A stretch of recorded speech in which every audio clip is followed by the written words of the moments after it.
Good afternoon. I'm George Latimer, Westchester County Executive. Thank you for tuning into our daily 2 o'clock update on the coronavirus outbreak here in Westchester County.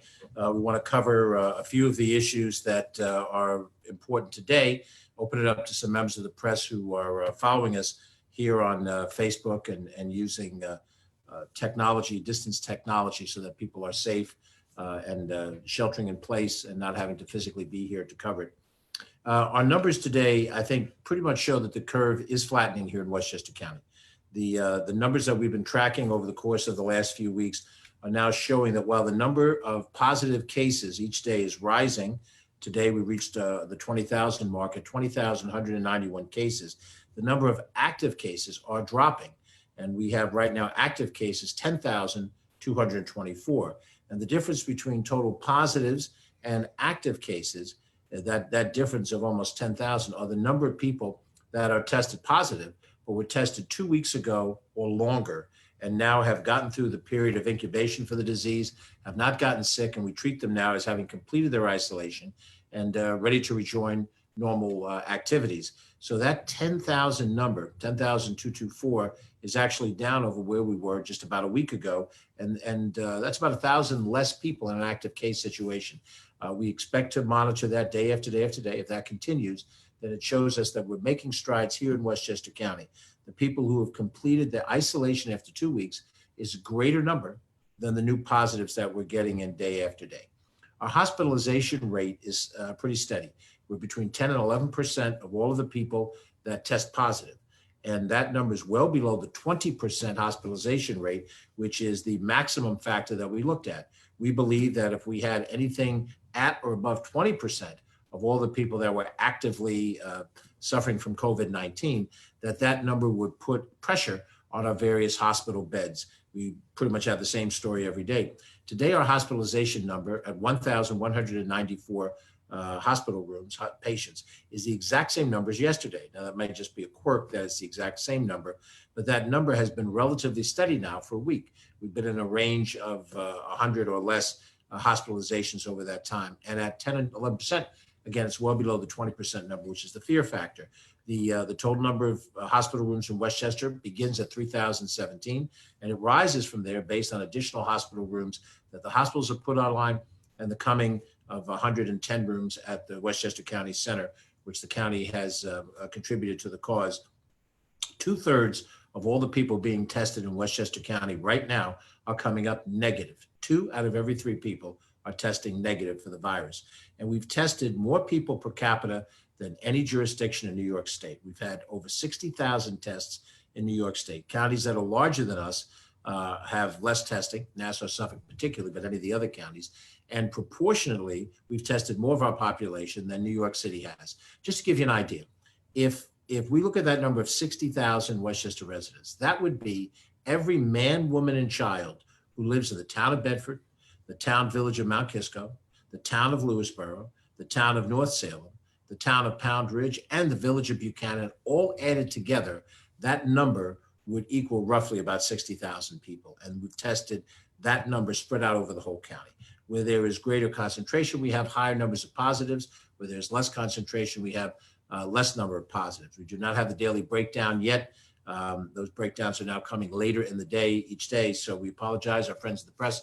We will release those numbers to you, which show the breakdown. We are tracking on the local tracker. There's still a lag time, couple-day lag time as they've been throughout the whole process. But what we're showing now are numbers that are a little closer to accurate. They are more than half of the numbers that are being reported at the state level. We were at a 1/3 figure about a week ago. Now we're up over a half, which is moving in the right direction. But it's important to understand that those Westchester trend lines are not just what's happening here. We're looking at every place else in the state. Suffolk and Nassau, the 2 counties that we most compare ourselves to, have more positives than we do.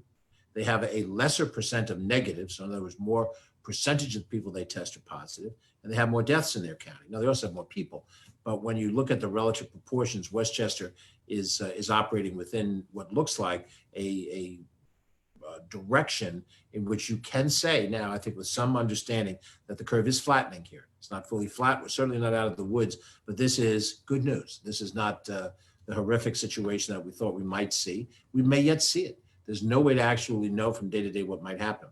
our deaths have risen to 596 deaths. And every time we say this, it's human beings. It is a loss of people that we know and love.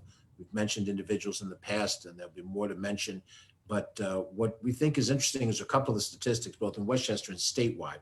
In Westchester County, 37% of all of the deaths are from people who have lived in nursing homes or assisted living facilities. So by definition, all people with other illnesses at hand or of advanced age in Westchester County. If you look at the statewide numbers, if you're 49 years or younger, you represent 6% of the total deaths in New York State. Only 6% for everybody who's 49 or younger. If you are 70 years of age and older, you represent part of 64% of the deaths in New York State. That's a striking number. The ones in the middle, the 50 to 59, 60 to 69, those numbers are the transition period where there are a fair number of people, not as high as the elderly, not as little as the younger. But this is a disease that appears to work in concert with whatever your natural health was. The older you get, the less healthy you are. That's sort of a reality of getting older. And the factors demographically do show that there are proportionally more folks who are African-American, more folks who are Hispanic that are coming down positive than the percentage of those groups within the greater population. But far and away, the dynamic of age is clear. And age, when combined with some other physical concern, is certainly the biggest problem. We're dealing right now, though, with a flattened curve or flattening curve, and we think that shows that the social distancing that we're doing is working, and that social distancing can be improved. But for people who expect to see certain activities open up or more activities shut down, the strategy that we're taking right now, which is, has elements of shutting down the society, but not all of it, keeping certain things open, but at the same time, trying our very best to make sure social distancing is in place, it appears to be making progress in Westchester. There is a great volunteer spirit in Westchester right now. There's so many different ways where people have stepped up to the plate as part of this crisis. It's affecting all of our lives, and the fact that people are doing things of their own voluntary nature is really impressive. Let me give just a few examples of it. Arrowwood, the owners of Arrowwood, which was a conference facility in Rye Brook that closed down about 3 months ago, they have reopened to house 105 nurses. Those nurses are working hard for us. They're on the front lines of the contagion, and they're dealing with sick patients at every turn.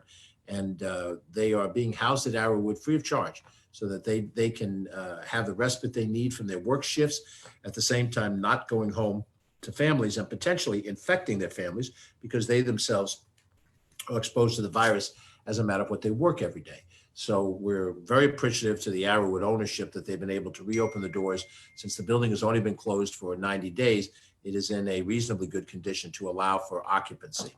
Those nurses who are staying there need some donations. If you can be helpful, if you can buy or obtain sort of grab and go food, something that you're not going to sit down and have a breakfast meal, but yogurt, energy bars, granola bars, bottled water. If you can contribute to that, we want you to reach out to Sherry Asher of our team. She's available at SASCHER, Asher, at westchestergov.com.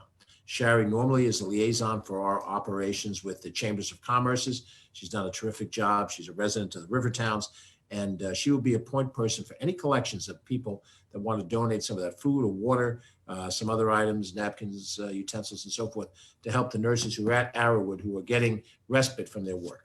In the same vein, a number of hotels through the Westchester Hotel Association have entered into a 10 by 10 program where they're providing 10 rooms for 10 nights free of charge for all hospital workers, nurses, various technicians, and various agents that are helpful in the process of what we're doing, doctors as well. The Doubletree Hotel in Tarrytown participates in this program, Holiday Inn Mount Kisco, the Cambria Suites in White Plains, Marriott, Hyatt in Corporate Park, all of these and more, Comfort Inn over in the Elmsford area, all of them are participating by providing 10 rooms a night free of charge for medical workers from the various hospitals, from Phelps Memorial, from Westchester Medical Center, excuse me, from Northern Westchester, all these different facilities.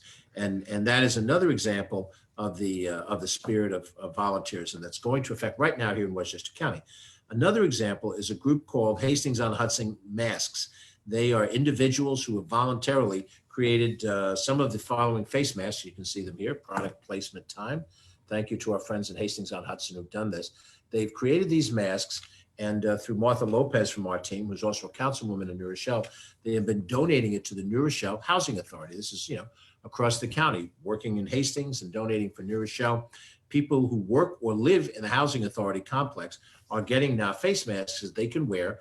This is obviously the kind of mask you use out in public, so you can prevent yourself from sharing whatever germs you have.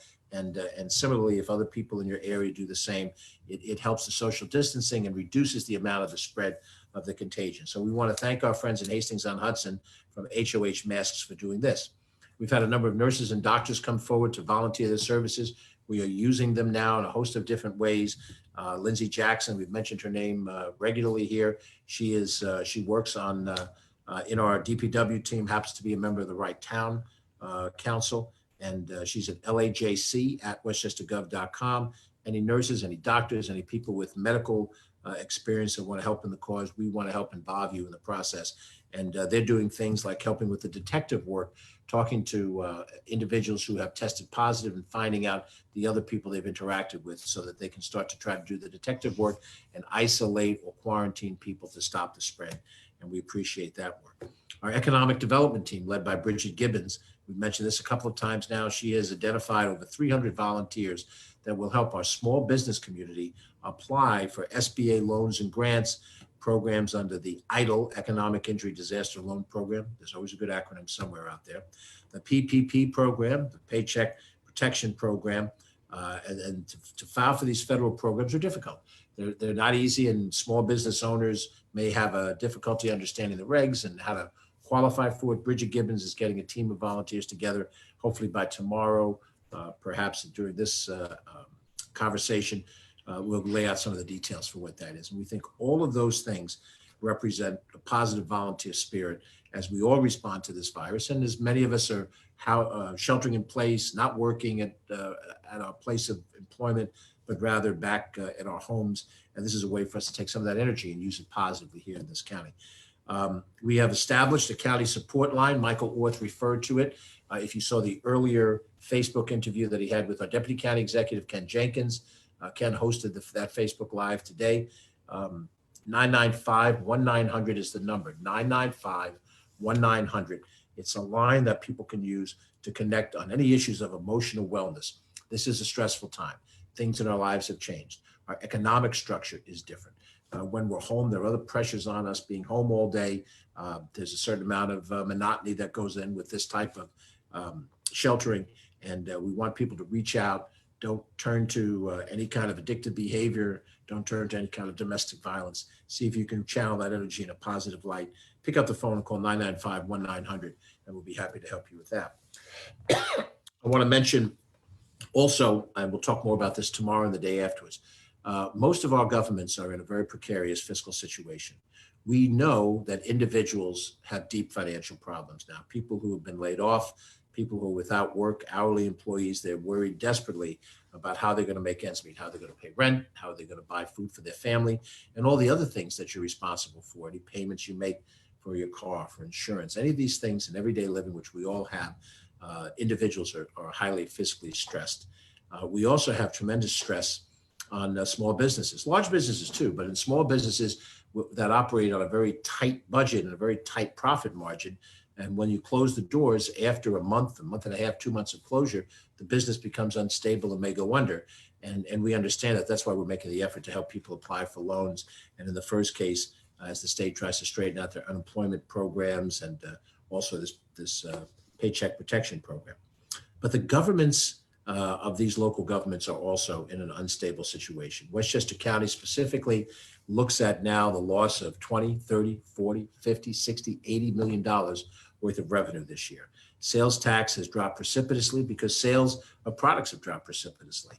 We have now, because of the injury to the hotel industry, that there's very little activity going on there. Our hotel occupancy tax has dropped to practically near zero numbers. We have foregone bus revenue in order to protect the drivers and the riders of the bus by making it now a system during this period of time.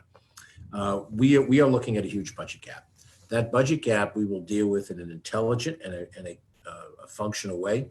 We expect tomorrow to announce the first phase of things that we're doing to sort of accelerate Westchester and address the coming budget crisis that we're all going to see. It's going to be very difficult to put together next year's budget, and it's going to be very difficult to honor this year's budget. But we have a first phase of actions that we'll discuss tomorrow in this forum.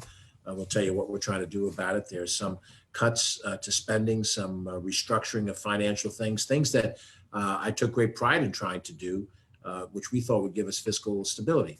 But that issue is not the prime issue now. Now we have to look at how do we maintain the services of the people we have. We have county nurses out there doing the job. We have county police out there doing their job. People in emergency services from the county are out there doing their job. We have folks in the transportation department treating our sewage still, dealing with issues of probation, social services, and what have you.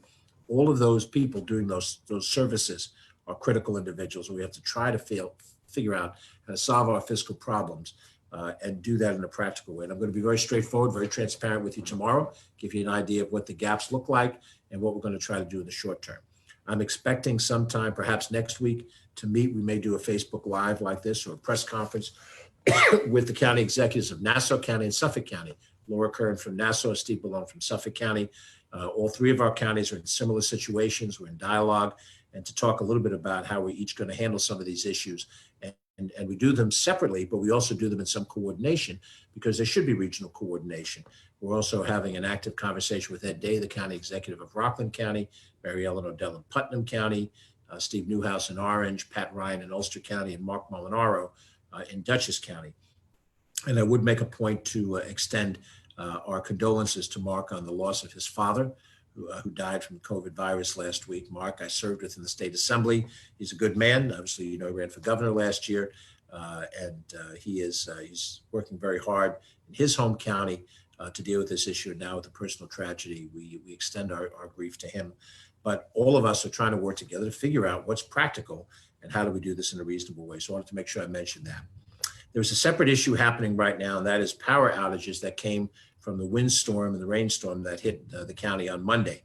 The heavy brunt was felt across the northern tiers of towns in Westchester County and along some of the Hudson River towns from about mid-county north. Right now, we're assessing that there's over 8,000 customers that are out between the two major utilities, Con Edison and New York State Electric and Gas.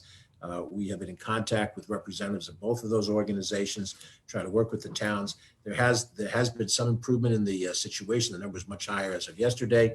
There are crews out there now that are trying to reestablish power for hopefully all the customers by the end of the day. There's a dry ice distribution set up in Cortland, which applies for Con Edison users. You have some numbers through Con Edison that you can reach out to them and access dry ice to maintain the refrigeration in your home, even as you go without electric power. But hopefully we'll see the power back on. This was a one-day event rather than a multiple-day event as we had a couple of years ago. And we're hopeful that all of our residents will get through this. And we'll mention again, and we'll talk about this a little bit more in detail on another day, the census continues to be an issue that we want to respond to. We want everybody to fill out the census forms. You can do it online right now. As soon as this video goes off, or shut me off right now, do it right this second. My2020census.gov. My2020census, CENSUS.gov, G-O-V. If you go online, they ask you a series of questions. They're all very simple questions, statistical and demographic questions, easy to answer, not intrusive. It allows you to register the census. We've had good response. Number of communities hit about 60, 65% of their households. We do have some communities that are still below 50%, and we want to try to lift up all of those. We're at a stage now where you can file online, you can file by phone. Some folks will start to get mail applications to fill out, and you can do that route as well, long before we get to the point of somebody knocking on your door with a with a little chart to ask you those questions in person. We can do this. We can show exactly what the right attendance is in this county and right population, and that will advantage us when it comes time for some of these grant programs and so forth. With that, I'm going to stop our presentation, move to Catherine Cioffi, who's off camera. She's mastering this technology that I'm not so comfortable with myself. She has some questions from the press, and we'll try to answer them, as many as there are. Catherine? Okay, so News 12 wants to know if you were satisfied with how Con Edison handled the outages. I can't hear Catherine, so if she's asking the questions, let's see if we can get our sound so I can hear. Can you hear me now?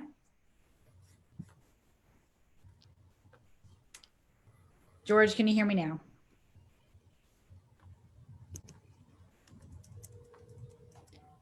George, can you hear me now? Any luck yet? You can ask him off mic. Catherine, what questions do you have for us? Question is from News 12. They want to know if you are happy with how Con Edison handled the outages. Well, I think the final judgment will come as we see how much gets restored today. Yesterday was the day of the windstorm and the rainstorm. The weather did get better later in the day, but we understand that there were some high winds and some of the bucket trucks could not get out there sufficiently to restore power. Let's see how well we do by the end of the day. We believe that there's efforts going on. The various town supervisors and mayors have been, following this very closely. I've spoken to a number of them, reached out to them last night and then this morning, and there's still, more to be reestablished. So hopefully by the end of the day, we'll see functionally most everybody back up. This is at this point a one night, overnight loss of power. Obviously, a couple of years ago, we had 3, 4, 5 nights of loss of power. That made it much more of a crisis situation. It's never good to lose power. It's a little bit warmer now, so we can absorb it a little bit more. But having lost power myself for 7 nights back during Hurricane Sandy, I know what the problem is when you don't have power, how you lose the items in your refrigerator and other things are factored. So we're concerned about it, but we'll see how much can be restored today and tomorrow at the very least. And if everything is back up by tomorrow, then we'll make an assessment based on that. Okay. The next question also comes from News 12. They write, the IRS in New York State are delaying the federal and state tax filing deadline till July 15th with no penalties. Why can't Westchester County do the same for county taxes? Well, I've proposed exactly that. We drafted over a week ago and submitted to the Board of Legislators legislation which would eliminate the fees that are paid, late fees that are paid for anybody who would normally have to file by April 30th for towns, and that would give them until July 15th to file without penalty. And that bill that we submitted was submitted. We briefed the legislature. We discussed it publicly with a variety of elected officials. The board has a different plan before them. I respect my friends on the Board of Legislators. I do not think that imposing any type of tax, late fee or fee is appropriate. And so you can reduce the fee and call it helping the taxpayer, but the proposal that we put on the table eliminates it. There's some questions about how do you establish economic hardship. We have a structure to do that. We left it flexible for the towns if they wanted to be able to adopt their own format. They chose not to do that. But we obviously have a very great comfort in being able to establish what we think is a workable statement of assertion by the taxpayer that they have economic hardship, that they fall into a category of economic hardship, and they need the extra 75 days. And it's not just 75 days just to grant somebody a freedom of time. It's in that period of time that we expect the stimulus money to come in for small businesses and for individuals. That will provide them the revenue to pay the taxes without having to be under fiscal stress, particularly if you've lost your job or if your business is closed and so forth. Some supervisors have a different plan. That's what the board is discussing now. I don't think that's the better plan. I think our plan is the better plan. And we'll see what happens over the next few weeks and how that plays out. But I think we've proposed a plan. And by the way, we're not the only ones. Yonkers City Council proposed a plan, passed a plan at the legislative level. And I believe the mayor agreed to it. That would extend their tax deadline by a number of days. Peekskill is doing the same thing. Cities have authority to do this in ways that towns do not easily have the authority to do it in New York state law. So I think when you look at the crisis that we're facing now, there's going to come a time when all of our governments are going to be threatened by loss of revenue, and we're going to need to have strategies to close that revenue gap. But right now, it's the individual that's suffering. And that individual needs to know that their governments are on their side, not kind of on their side or partially on their side, fully on their side.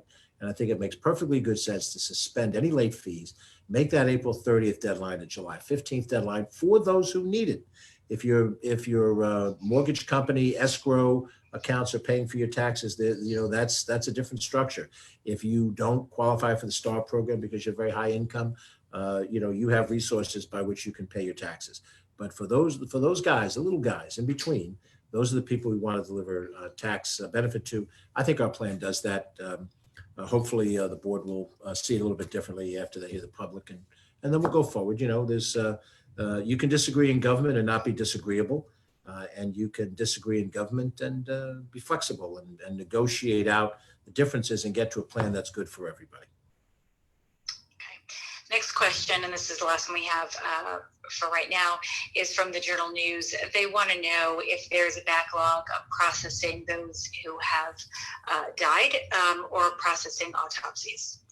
There is a backup now in being able to handle the processing of fatalities. And we say processing, that's a bureaucratic word. We all know that when a loved one dies, we go through a certain process that involves the certification of their death, that generally a funeral home takes control of the body if there's no autopsy required.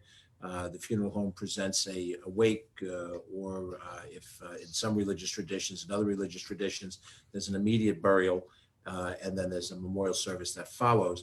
But one way or the other, there is some service by which we take leave and we honor the person's life even as they have passed on. And I've been through this with the death of my mother and the death of my father. It's as personal to me as it is to anybody else. We have a problem now because there are backlogs in being able to get these things processed through. We really don't ever expect to have, 35, 45 deaths a day in a night. Usually the normal death numbers are under 10 countywide. And so there has been this kind of backup. We have been talking internally with different players in the game, funeral directors, cemetery operators, the medical doctors, those that do the certifications at the local level, to see how we can help unstick the process and move some of this stuff through. The county is not directly responsible for any of these things. All of this is regulated through the state of New York, but we are in a situation where we have to try to, have loved ones know that the deceased loved one that they have will get a proper burial along the lines of their wishes, whether it's a cremation or a burial in a cemetery, and to do it on a faster basis. We have obtained, the necessary vehicles, refrigeration vehicles, to handle this overflow that we have. It's a rather ghoulish thing, and you don't think about it, but this is one more element of the contagion that's been brought to our front door. We have had 596, almost 600 Westchester residents die in the course of just a couple of weeks. And that amount of deaths does make the system back up, and we have to try to unstick what's broken so that proper burials can be given and we can move forward. Okay, that was the last question. No other questions. Very good. Well, if anyone in the press who's watching this has any questions for us, please feel free to reach out to Catherine Cioffi, our Director of Communication. We'll be happy to talk to you later as different issues evolve and break. This is George Latimer, Westchester County Executive. We thank you for watching. Hopefully you got some information from this. Tomorrow we'll meet again at 2 o'clock. We'll give you some update of the different things we're doing. Hopefully we'll talk a little bit more about our economic development efforts and be able to share with you some other areas of progress. In the meantime, be safe, stay indoors if you can, and we'll see you tomorrow. Thanks. Have a good day.